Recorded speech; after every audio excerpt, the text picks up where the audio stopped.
All right, guys, welcome back to Cold Pizza Watch Reviews. Today, we're talking about the Spinnaker Croft 42 Skeleton two-tone with the carbon bezel.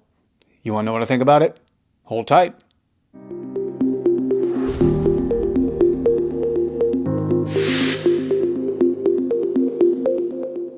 All right, guys, welcome back to Cold Pizza Watch Reviews. Today, we're talking about the Spinnaker Croft 42 Skeleton automatic. Now, this is the two-tone with the carbon bezel. Now, you can also get the ceramic bezel or the all stainless steel. So the people over at Spinnaker were nice enough to send me this carbon two-tone, which surprised me how well the gold tone bezel matches with the carbon insert. Now, a while back, I did a review on the Spinnaker Picard skeleton, and I was really impressed with how well they took the traditional Picard and skeletonized it. So when they sent me an email, said, hey, would you like to review this new Croft skeleton?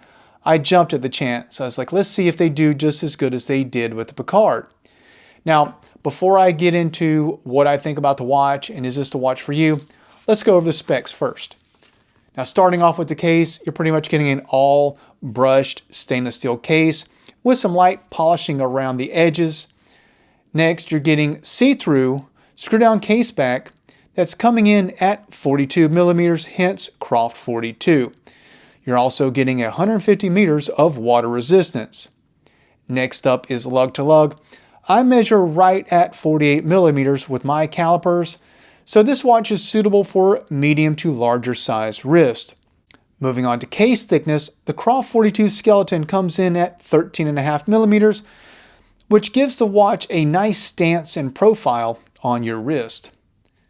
Now, the crown is screwed down and signed with the Spinnaker logo and comes in at 7.5 millimeters.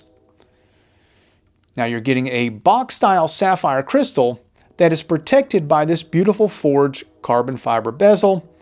The bezel is 120 click unidirectional with a double coin edge. You're getting ample lume that is applied throughout the bezel, followed by this distinct red triangle at the 12 o'clock position.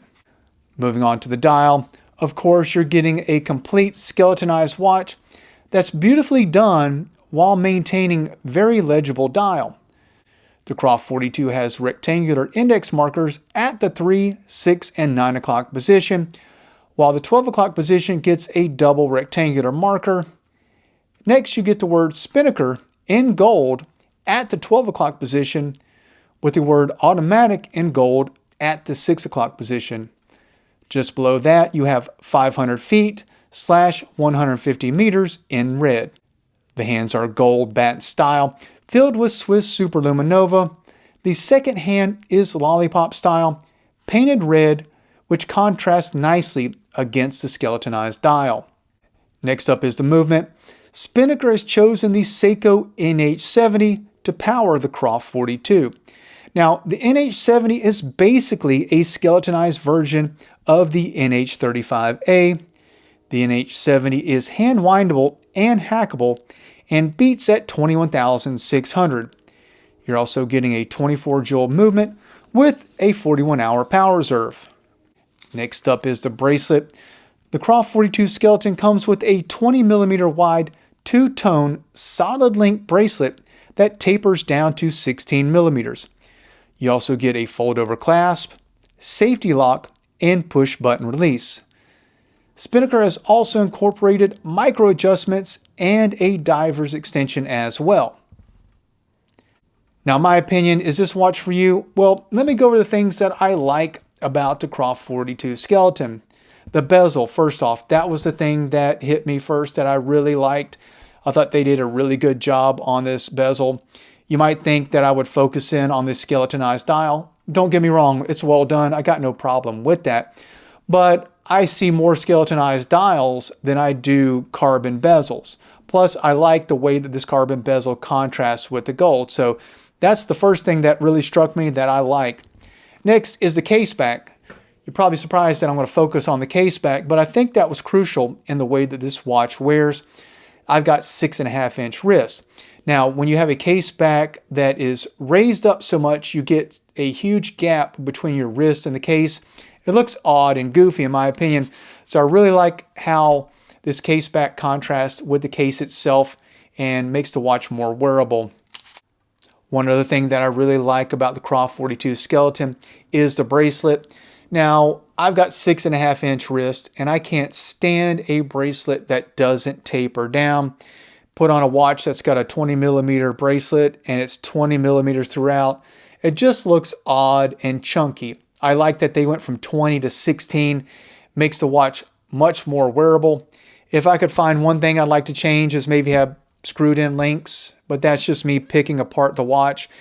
Really like the crown on this watch. I think it's easy to get a hold of, easy to wind. Having a screw down crown, you don't like having something that's odd and really tiny and you can't screw that crown in, you're not getting it threaded right.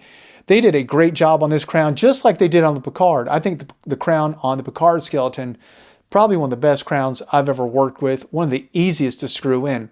So those are things I like about this watch. I don't think you can go wrong with it. Definitely a unique diver. If you're into skeletonized watches, you're gonna love this. So guys, let me know what you think. Do you have a Spinnaker Croft in your collection? Were you entertaining a skeletonized watch, or do you have a Spinnaker? Talk about it in the comments below. Let me know what you think. And as always, I appreciate you tuning in to Cold Pizza Watch Reviews.